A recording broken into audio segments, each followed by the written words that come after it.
क्या आप करोड़पति बनेंगे? अगर आप ये जानना चाहते हैं तो ये वीडियो आपके लिए है। हम ज्योतिष के हिसाब से आपके जन्म पत्रिका में या आपके हॉरोस्कोप में ये कैसे देख सकते हैं कि आप एक एवरेज मिडिल क्लास रह जाएंगे या करोड़पति बनेंगे। आपके पास कितना धन होगा, आप वेल्दी होंगे या नहीं होंगे, क्या आप उस एलीट कैटेगरी का पार्ट होंगे या फिर एक एवरेज नॉर्मल ऑर्डिनरी इंसान रहेंगे। तो वो देखने के लिए हम आपकी जन्म कुंडली में कुछ ऐसे योग देखते हैं जो आपकी ही जन्म कुंडली के ग्रह और नक्षत्र बताते हैं। तो आप सभी का पुनः स्वागत है परमाक्षा एस्ट्रोलॉजी में। I am Reena Sharma, I am an astrologer and a vastu consultant. और आज मैं बात करूंगी उन धन योगों की जो कि नक्षत्रों पे बेस्ड हैं। देखिए, धन योग तो बहुत सारे होते हैं। हमारी क्लासिकल बुक्स के हिसाब से धन योगों की कोई कमी नहीं है, लेकिन कुछ बेसिक रूल्स हैं, कुछ बेसिक भाव और हाउसेस हैं आपकी कुंडली में जिनके बारे में मैं बात करूंगी और ये भी बताऊंगी कि अगर हम नक्षत्रों पे बेस्ड इसको देखें तो कैसे देखेंगे। तो चलिए आगे बढ़ते हैं और बात करते हैं इसी के बारे में। पर उससे पहले अगर आप मेरे चैनल पे पहली बार आ रहे हैं और मेरा वीडियो फर्स्ट टाइम देख रहे हैं, so I request you all to please subscribe this channel. ये आप ही का चैनल है and if you will subscribe it and press the notification bell और उसमें ऑल को सिलेक्ट कर लेते हैं तो मेरे सारे अपकमिंग वीडियोस की इंफॉर्मेशन या नोटिफिकेशन आपको टाइम रहते मिल जाया करेगी। और ज्योतिष को समझने के लिए ऐसे ही अच्छा कंटेंट आपको देखने को मिलता रहे। जैसा कि मैंने पहले कहा, हम धन योगों की बात करेंगे, आप कितने धनी होंगे उसकी बात करेंगे। तो इसको समझने के लिए सबसे पहले हमें कुंडली के उन भावों को समझना होगा जो हमारे जीवन में धन को रिप्रेजेंट करते हैं या धन से कहीं ना कहीं कनेक्टेड होते हैं। उनमें से सबसे पहला जो भाव है वो है सेकेंड हाउस, यानी कि हमारी कुंडली का दूसरा घर। अब सेकेंड हाउस को धन स्थान भी कहा जाता है। धन स्थान का स्वामी अगर स्ट्रॉन्ग है, जो सेकेंड लॉर्ड है, मतलब कि सेकेंड भाव का, सेकेंड घर का जो स्वामी है वो ग्रह कौन सा है और वो ग्रह किस नक्षत्र में है, ये देखना बहुत जरूरी हो जाता है। और जैसा कि मैं हर बार कहती हूँ, असेंडेंट यानी कि फर्स्ट हाउस ऑफ एनी कुंडली is the most important house. उसको तो कभी भूलना ही नहीं चाहिए। सबसे पहले उसकी स्ट्रेंथ देखें, वो कितना स्ट्रांग है, फिर सेकेंड हाउस सेकेंड लॉर्ड को देखें और फिर हम आते हैं फिफ्थ हाउस फिफ्थ लॉर्ड, क्योंकि लक्ष्मी स्थान है ना ये। और नाइन्थ हाउस नाइन्थ लॉर्ड वो भी लक्ष्मी स्थान है। 11th हाउस 11th लॉर्ड वो है लाभ स्थान, गेन्स का घर। तो ये सब चीजें तो हमें देखनी ही होंगी। अगर हमारे असेंडेंट का यानी हमारे लगन का जो डिस्पोजिटर है, जिसे हम लग्नेश कहते हैं, वो वेल प्लेस्ड है, उस पे किसी मेलेफिक प्लैनेट की या किसी क्रूर ग्रह की दृष्टि नहीं पड़ रही, उसके ऊपर किसी भी तरीके की खराब या जिसे हम बोले बुरे एस्पेक्ट्स नहीं हैं और वो अपने मित्र राशि में है, खुश है, तो इसका मतलब आपका असेंडेंट स्ट्रांग हो जाता है।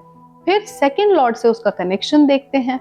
अगर आपका सेकेंड लॉर्ड भी वेल प्लेस्ड है, स्ट्रांग है, कोई भी बुरी दृष्टि से बचा हुआ है, किसी भी बुरे प्लैनेट की उसके ऊपर दृष्टि नहीं पड़ रही, तो आपको डिवाइन ब्लेसिंग है, आपके पास मिडास टच है, आपको कम मेहनत करे हुए बहुत ज्यादा मिलने के चांसेस हैं। आपका लगन स्ट्रांग, आपका second Lord second house strong. अब आते हैं उनके नक्षत्रों पे। सबसे ज्यादा इंपॉर्टेंट हो जाते हैं यहाँ नक्षत्र। अब सेकेंड लॉर्ड किस प्लैनेट के नक्षत्र में है, कौन सा ग्रह है ऐसा जो आपके दूसरे भाव के स्वामी का नक्षत्र है, वो कैसे बैठा है, उसकी क्या कंडीशन है। अगर वो भी बहुत अच्छा है तो आपको करोड़पति होने से कोई नहीं रोक सकता। ऐसे जातक बहुत धनी होते हैं, बहुत धन अर्जित करते हैं। इसमें सिर्फ एक्सेप्शन है 2 नक्षत्रों का, आर्द्रा और मूला। अब इन तीनों में से प्लैनेट, हाउस और नक्षत्र लॉर्ड, इन तीनों में से सबसे इंपॉर्टेंट नक्षत्र लॉर्ड होता है, क्योंकि वो बीज होता है ज्योतिष में। आप अगर वहां तक पहुंच गए तो आपकी रीडिंग या आपका एनालिसिस गलत होने के चांसेस बहुत ही ब्लीक हो जाते हैं, बहुत कम हो जाते हैं। अब बात करेंगे दूसरे इंपॉर्टेंट भाव के बारे में, विच इज फिफ्थ हाउस। कई बार हम पत्री देखते हैं और हमें वो जन्म पत्रिका बड़ी ऑर्डिनरी सी लगती है, बड़ी सिंपल, ऐसा लगता है कि बस कुछ खास जन्म पत्री नहीं है ये। लेकिन अगर फिफ्थ हाउस में बैठा प्लैनेट, फिफ्थ लॉर्ड, ये सेकेंड हाउस सेकेंड लॉर्ड से अच्छा कनेक्शन बना लें और फिफ्थ लॉर्ड या फिफ्थ हाउस में बैठे प्लैनेट का नक्षत्र सेकेंड हाउस में वेल प्लेस्ड हो जाए, तो उस जातक को करोड़पति होने से कोई नहीं रोक सकता।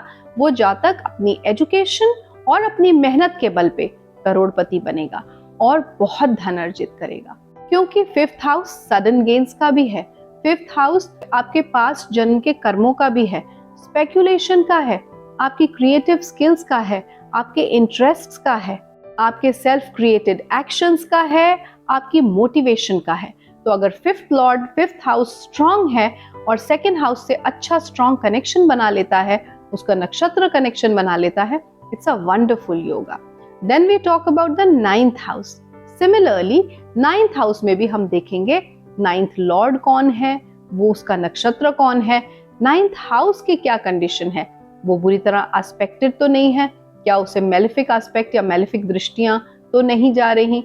अगर ये सब ठीक है तो हम 9th हाउस के लॉर्ड का और 9th हाउस में बैठे प्लैनेट के नक्षत्र का connection 2nd house 2nd Lord से देखते हैं।